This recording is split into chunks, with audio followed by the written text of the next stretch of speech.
Good morning, everyone. I'm Jenny Luray, and I'd like to thank you for joining us on Zoom today and for your partnership in the Research America Alliance. If your organization is not a member, I hope you'll email Joel, our Director of Membership, whose email is in the chat, to learn more. So today, I am so pleased to be joined by my wonderful colleague, Mary Woolley, the President and CEO of Research America, who will share newly released data from our national omnibus survey, which we commissioned in January.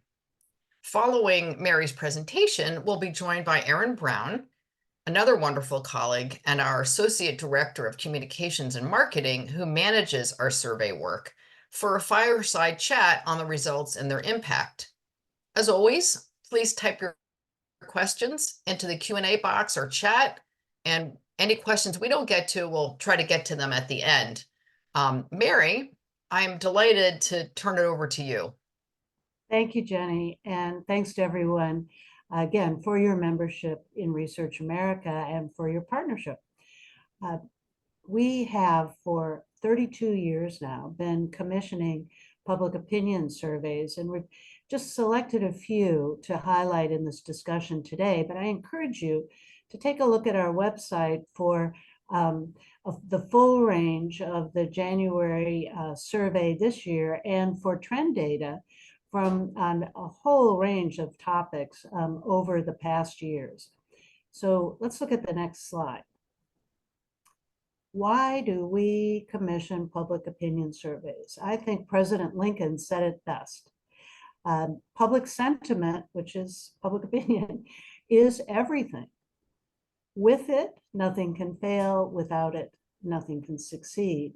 So if we want to be successful in making the case for research and science and technology broadly, we need to be in tune with public sentiment. We need to know what questions are being asked, what messages are ringing true, where we're failing and just don't have the right connection points to the public and its elected representatives, who, by the way, love public opinion survey data.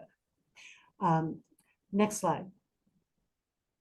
Now, this survey is commissioned using standard public opinion survey methodology, the kind of methodology that backs up surveys from Pew and Gallup and a host of others, KFF, many others. And we keep track of those as well, by the way. It was conducted, this particular online survey was conducted by Zogby, and you can see some of the methodological information here. And if you have more questions about it, we'll cover those in the chat that will follow, the fireside chat. Next slide. So to me, a brand new question for us, and one that is quite breathtaking even. We asked the adult population we surveyed, when today's children in America grow up, do you think they will be better off or worse off than people are now? And shockingly, just about half, a little over half, believe children will be worse off. Now, no political actors, and certainly none of us, want this situation to get worse. In fact, we want it to reverse. We want children, all of our children, our grandchildren, and future generations of everyone's children to be better off.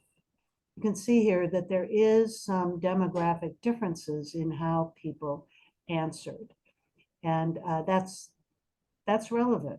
But overall, the data is also this is just a terrible metric that we look to reverse going forward.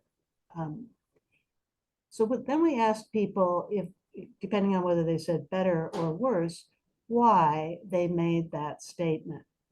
And you can see for that smaller percentage who said that today's children will grow up better off, that the most common response about why was advances in science and technology. And of course, that's where we all live, right? We want that power of that is all about a better future to be better supported so that we can have children who will grow up better off. And then you see that's closely followed by longer and healthier lifespans, and those two things go together, advances in science and technology. On the other side of the ledger, why will people grow up worse off? You can see a whole selection of issues that also play in election year and frankly every year political conversations. I won't go through all of them now. Next slide. Now, speaking of political years, this is an election year, and every election year we ask some election year specific questions. So here's one: how important is it for your candidates in 2024 to promote faster medical progress? You can see overwhelmingly in a bipartisan, or you could say a cross-ideological way, that people want at either the very or somewhat important level, want candidates to promote faster medical progress. And that typically happens by putting research and innovation to work. But even to talk about it sometimes requires candidates to understand that this is what people want to hear. This is a priority at a very high level for the voter. It's one of the ways you can use this kind of data, making sure that your candidates from all parties know that it's important to talk about and then pledge to do something about faster medical progress. Similarly, we see here that 69% say they're more likely to support a candidate if they favor increased spending on medical and health research. Again, this is cross-sector and a very strong finding. There are some people are sort of neutral on this, but almost none who would say that they're less likely to support such a candidate, and that's revealing. Next slide. Further, really pushing the boundaries here, and actually we've been asking this question for years, whether people would be willing to actually pay more in taxes. That feels like a third rail, but actually there are things that people are willing to pay more in taxes to support, and research for health is one of those. Next slide. Now this has a lot of data on it. One of the most important things to note is that respondents to this survey at very high levels want the United States to be a leader in many things, all things you could say, but especially healthcare, education, medical and health research, and defense, and you can read the rest. It's really important to people in this country that their country, our country, be a leader. Next slide. However, only small percentages say that the US is very much a leader, or even very much plus almost a leader on this scale. So here we see some changes, and we see that defense comes first as most likely to be cited as very much a leader. And you can read the rest. Medical and health research is up there, but it's the gap between the two of wanting, aspiring for the US to be a leader and actually being that leader is where it's so important to the political world that steps be taken to maintain that leadership or to drive it forward. Next slide. We also saw in the taxpayer, tax dollar side of the conversation that people believe Congress should invest more tax dollars to advance science and technology. Now, it's broadly stated science and technology, but of course, medical and health research is part of that broader view, and the various sciences work with and depend upon each other. It's not useful to talk about one kind of science being more important than another. We need them all, and we need them all to be strong. There's one kind of just troubling, I would say, demographic factor here in that those in the younger cohort and those in an older cohort are less likely to say yes about this kind of investment. Next slide. There is strong bipartisan support for basic research. The wording here is actually older than our surveys are. It comes from the early 1980s when the National Science Board started surveying the American public, and they still do that, and their surveys data will be released next week, actually. And they've used this question for years, and we see the same kind of response. Very strong public support for basic science as described here, even if it brings no immediate benefits. So this is counter to what many in the science community are occasionally heard to say, that the public doesn't support basic science. There's no basis for that, and there hasn't been for 40 plus years. Next slide. Now, Americans across the political spectrum say it's important that the US be a leader in science and technology, global leader. And this fits very well with the data we saw earlier about leadership in medical and health research. Next slide. Now this is about something very much in the news, including this morning. I read that there's a report that China is now pledging to increase support for science and technology, or if you will, R&D, by almost 10% going forward. At the same time that the US is cutting, or talking about cutting and getting very close to doing just that in the ongoing appropriations process. So that's something that we just can't let happen. And the sentiment of the American public is that we can't let it happen. People are very concerned that China might surpass the US as the world's leading science and technology power. Next slide. 84% say it's important to set a higher goal for R&D spending, along the lines that other nations have pledged to do. And those nations, by the way, are taking a page from the US playbook. They know how it's done, how to invest and invest effectively, and they're following our lead. And good for them to follow our lead, to learn, and we can all learn from one another.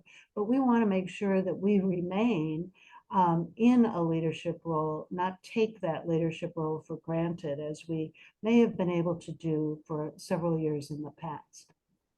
Next slide. Again, underscoring the importance of US being a global leader in health research in particular here. Next slide. Now, there's been a lot of concern, rightly so, about declining trust and lack of confidence in science, but confidence levels actually remain pretty high, especially compared to confidence in other professions and in employment categories.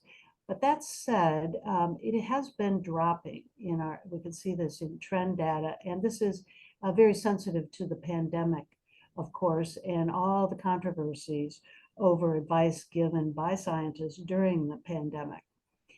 So I think that does contribute to declining confidence at the great deal level, but you can also see some party ideology differences here.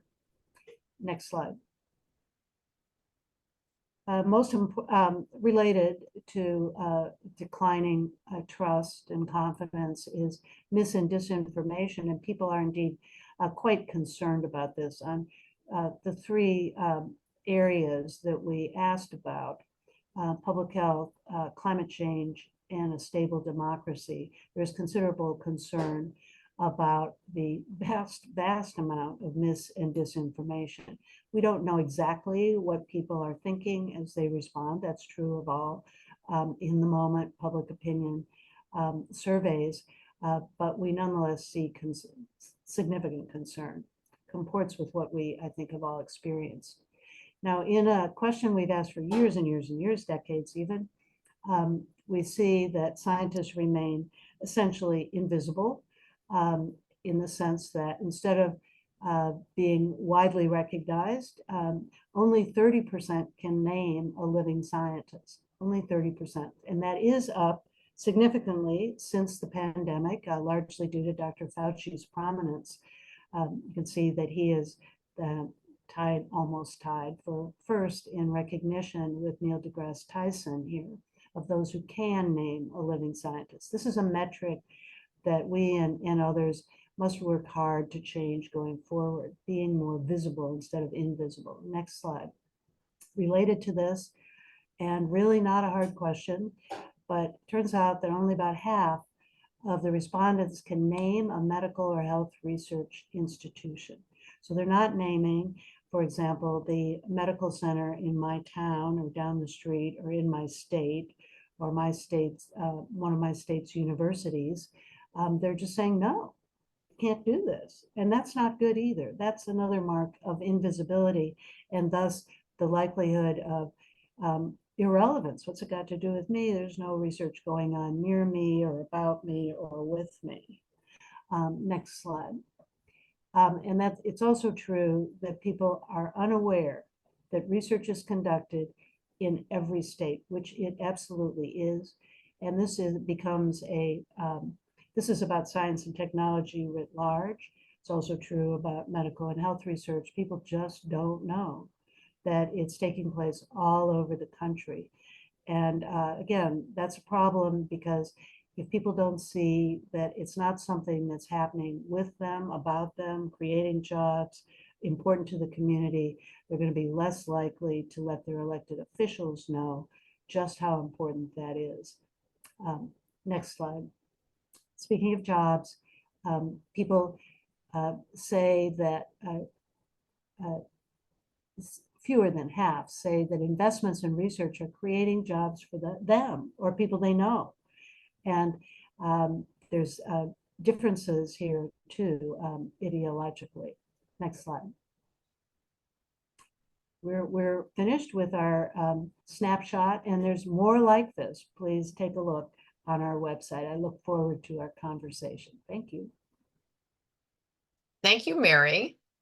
That was terrific. I do these presentations as well, but I always learn a lot when I listen to you do them. We're going to be joined by Erin Brown. Erin, are you on camera? Hi, yes. All right, terrific. Great. Well, people always want to know how our surveys are conducted. So I'm going to turn to you, Erin, to answer the first question, which is how do we reach participants for the survey? I know we work with Zogby Analytics. How do they make sure that the sample is representative of the whole country? It's a great question. So yeah, so Research America doesn't conduct surveys ourselves. We partner with Zogby Analytics and commission surveys through them. So the surveys that we partner with Zogby on are conducted online. Respondents are selected from a pool of millions of folks that have agreed to participate in online research. Respondents from that pool who meet certain demographic parameters such as location, age, gender are then randomly selected to receive an email. And so for our national surveys, those demographic parameters are very broad. It's adults in the US over the age of 18. Once they receive an email, it says a survey is available. It doesn't give any indication of topic of the survey. We want to make sure that people aren't influenced by this as a survey on health and medical research. We're trying not to impact participation in that way. This really is a best practice approach for commissioning public opinion surveys. It's utilized by other well-regarded organizations that conduct similar polling like Pew, as Mary mentioned at the top. But sort of keeping that broad pool, that pool of millions of folks and being able to set certain demographic parameters is how Zogby is able to make sure that our surveys are representative nationally. And I think you mentioned that we also do some oversampling as well. Yeah, I didn't, but we do. So, and for our January survey, the survey that Mary was speaking to results from, we oversampled for racial and ethnic background. So that just allows us to make stronger comparisons across these different questions when it comes to those particular demographic parameters. And we do that with most of our national polling. Terrific. Thank you, Erin. Mary, I'm going to direct the next question to you. Was there any result in the survey that you found surprising this year? For example, the strong and bipartisan support for basic research we have seen in the past, but what were results that struck you this year? Well, I was actually the first slide I showed which was about children being worse off, really, I found both surprising and discouraging, deeply disturbing. And it's, I think a combination, I don't know exactly the thinking, of course, we never know what people are thinking as they respond, but it's one that bears close watching. It can be used as a rallying cry, both for elected officials and for advocates, to make sure that we can turn this around, that we want way more than half of the population to say that children of the future will be well off. You know, it's part of our national identity to be better all the time. And it's certainly important to the motivation that scientists of all kinds have for their own work of serving the public's interest. So I'm just going to stick with that one. Okay, all right. How do our survey results compare to other similar surveys of public opinion on science and research? Mary, what would you say makes the Research America survey unique? And then I'll turn to Erin with that question as well. Well, ours actually did used to be unique. In the early 90s, we were pretty much the only group commissioning surveys as broadly with as many questions about medical and health research in particular. But there are actually many groups now, and I think that's a good thing. We want to continue be able to see replication by others. But Erin, tell me more. Yeah, so as far as the results that we see when we commission these polls compared to other organizations, Mary, you kind of touched on it. The data that we see is very similar for questions that are similar when posed by other organizations. They're consistent with the data that we're seeing. And that to us is a reassuring thing. It's a part of the scientific method to be able to replicate certain things. So it's comforting for us to see that. Questions that we ask on trust in science and confidence, especially in recent years, to see those replicated in by the Kaiser Family Foundation and Pew. It's nice to see that that's being mirrored. We also see demographic differences, party splits, racial and ethnic, breakdowns that we've observed in our data also reflected in other polls as well. So when you see those trends across multiple different surveys, multiple different survey instruments, again, it's reassurance that there's validity and consistency and accuracy in our survey instruments and the methodology that we're using. And we also we always have a few questions on visibility, which other surveys don't. And we also have some questions, which I don't think you included in your presentation, Mary, that, we see this sort of paradox that scientists are not visible, and yet the public wants scientists to inform them about their research. In fact, they feel it's part of their job, and they also feel it's part of the job of scientists to inform policymakers about their research. Yes. I don't know if you want to speak a little bit about that sort of duality. Well, I think you just made the point extremely well. And again, we couldn't include everything in the slide deck, but that in itself, the fact that people want to hear more from scientists. And by the way, that doesn't mean well, let me finish that thought. People want to hear more from scientists should be a message that we're all echoing over and over and over again, and preparing scientists to do so, because it doesn't mean reading the latest scientific study in Science magazine. That's not what people are asking for. If they want that information, they can get it easily. That's why we have these handy little things here that we carry around for accessing information. But what they do want is to talk with scientists about what their work means to me. What's it got to do with me, and how do I fit in? And that can be as simple as it's your taxes that is the source of my revenue, my ability to conduct research that someday might solve problems like ending the scourge of Alzheimer's or diabetes. There's so many ways to talk to people who don't have deep scientific training, but want to see progress, want scientists to find solutions. I think that actually leads us to a pre-submitted question that we received. And I'll abbreviate it a little bit, but it gets to the opportunity to provide scientists with communication skills. People want to hear from scientists. And specifically, this person said, how can we get the NIH to support science communication training? I'll just add that the T32 grants that are available through the NIH can be used for science communication training.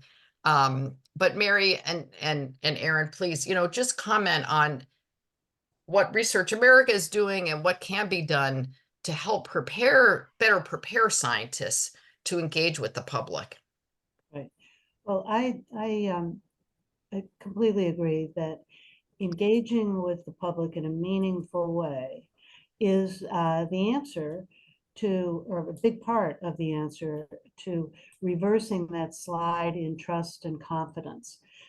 Because when people can picture a scientist, there's the visibility part, know one, realize they know one, and just realize that they're part of their day-to-day life. That, sometimes I talk about Mr. Rogers' neighborhood. There is likely a scientist in your neighborhood of one description or another, but often not self-identifying. So the training is part of an ambitious goal to change the culture of science, to value public engagement and training. And that has many different aspects to it, but we are hard at work. And if you're listening here today and want to explore that with us, I encourage you to be in touch, because we're on the move on this one. Terrific. Well, we're starting to get a number of questions from the audience. I'm going to ask one more directed at Erin. We'll go to the audience questions, and then I can come back if we have some time. Erin, we recently created a database of our survey results. Can you tell us a little bit more about that and how folks online with us today and others might be able to use that database?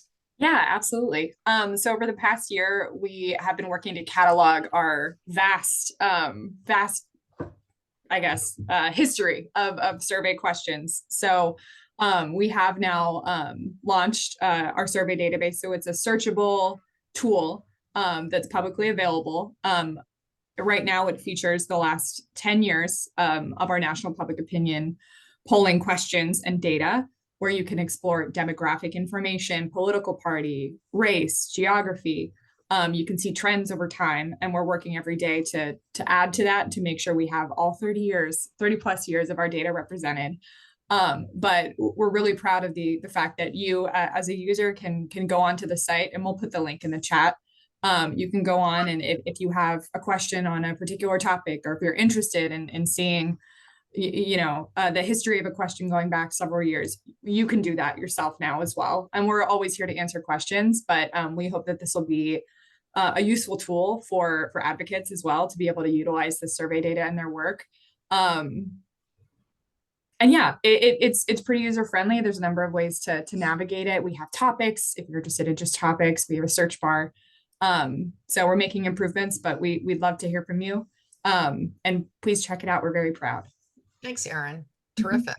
All right. Well, Jacqueline, please join us. And I know we've got a few questions. Sorry, on mute. We do. Thank you all for this fabulous discussion presentation so far. So first question from the audience. House members regularly survey their districts, and a few include a question about support for medical research, which they then use when they talk publicly about medical research funding in their districts, as well as with other House members. Has Research America ever worked with House members to urge them to include such survey questions? Yes, what a wonderful question. Yes, we have, and this is, a wonderful opportunity. Now, let me back up a minute, but tell you what I mean. So, supposing you're a member of Congress who your state doesn't have a high profile for research funding, you might think that your congressional district's respondents to a survey let me rephrase that. you might think that your constituents don't care about medical research. So you might be skeptical of national survey data and say, it's really different here in my state. So years ago, we learned that that was a common response to our national survey data. So we started to do surveys state by state. And we've done most states, some multiple times. And we've discovered that the data holds up strongly everywhere in terms of public support. Also, we know that some of those skeptical, remember, skepticism is a value in science. It's okay to ask questions. It's okay to be skeptical. Some skeptical congressional members have commissioned their own surveys because they didn't quite believe ours. And in a couple of cases, we turned around their thinking, just that alone. They did their own analyses and surveys and discovered that, yes, indeed, what do you know? My constituents really do care about finding solutions by putting science to work. Great. Yep. Thank you, Mary. Mhm. So our next question, comment, then a question.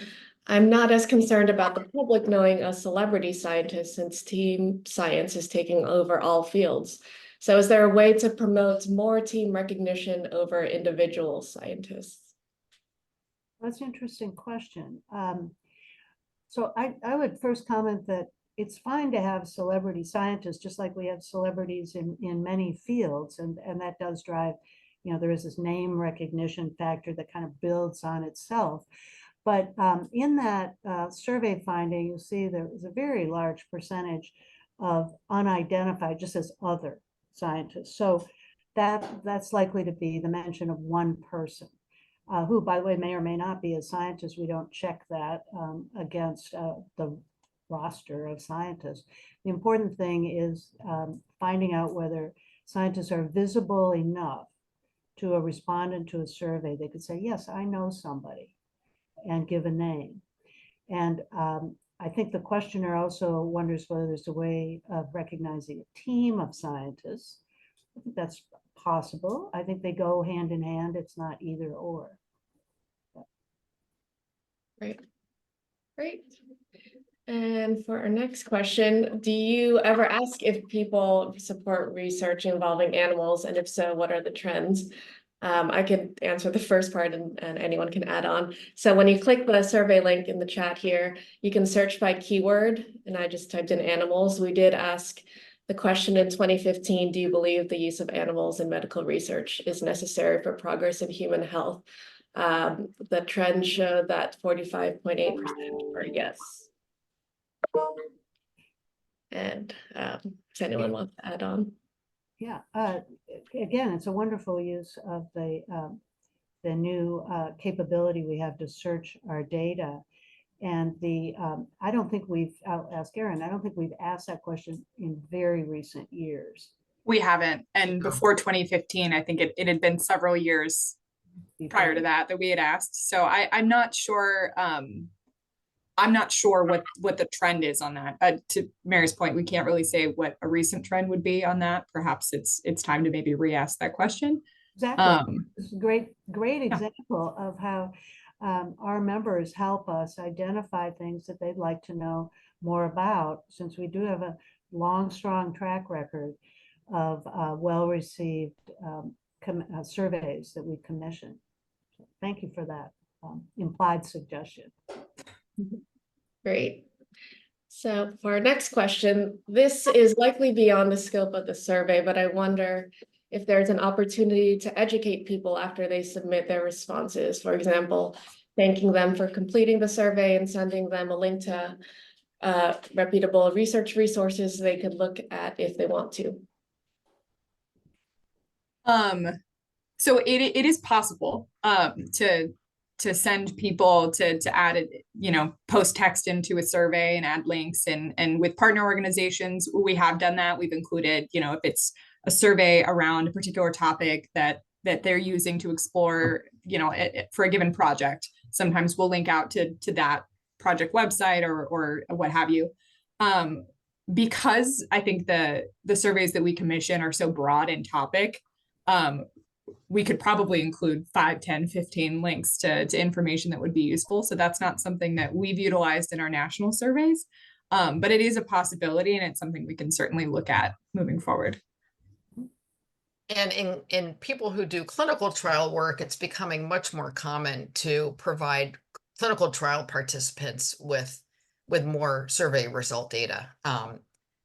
But that's, outside the scope of public opinion research. So I'm going to ask a couple more questions, which I think are particularly pertinent, given where we are in the election cycle, and also just from an advocacy perspective. So this survey showed that over 70% of Americans believe it's very important for the US to be a leader in medical and health research, yet only 27% believe that the US is very much a leader in this field. So what are some steps that advocates can do, and what are some steps that policymakers should be taking towards this, popular and important goal? Mm-hmm. So I'll take a crack at that. So closing that gap is imperative, is just an imperative. And that's where public sentiment is. Think about Abraham Lincoln. So urging your elected officials, the ones you have now and the ones who might be running for office, to help close that gap by doing more to fund science aggressively. Give it the priority it's had in the past, and it needs to have again now, for any or all of the reasons that the survey suggests, or the own reasons. Perhaps your own personal story of a disease or disability in your family that's awaiting a cure. It's not going to happen by itself. It needs, we need to put research to work to find it. And around an array of other issues as well that affect us all, including climate and energy, food and water, and more. Erin, anything you want to add? I don't think so. I think Mary kind of covered it broadly. Yeah. Okay, no, terrific. Mis and disinformation is a very big topic in the science community, the science and broader health community.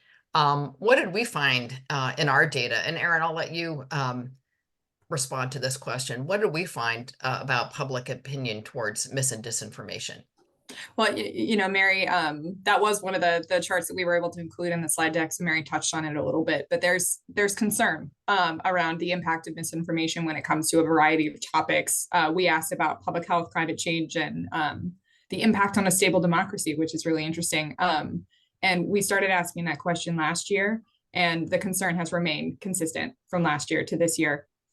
So we're seeing that, and that is not a good thing. I think, Mary talked about it in her presentation in the context of confidence in science and how that might play into misinformation and trust and where information is coming from. And I think those things are obviously very related. I'd love to ask some more questions in the future about misinformation and sort of what's all playing into that. But what we're seeing is concern from folks. And of course, we're not alone, as we've all mentioned, and there is a relatively new coalition for trust in health and science, and very much focused on overcoming mis and disinformation. It's never going to go away altogether. I think part of the charge of that group, and Jenny is a leader in it, is to help those of us who care about making the impact of mis and disinformation less severe, in short, meeting it head on and handling it well, to share information about what works and what doesn't work with each other, so that we aren't all going it alone, trying to combat this seeming disinformation epidemic.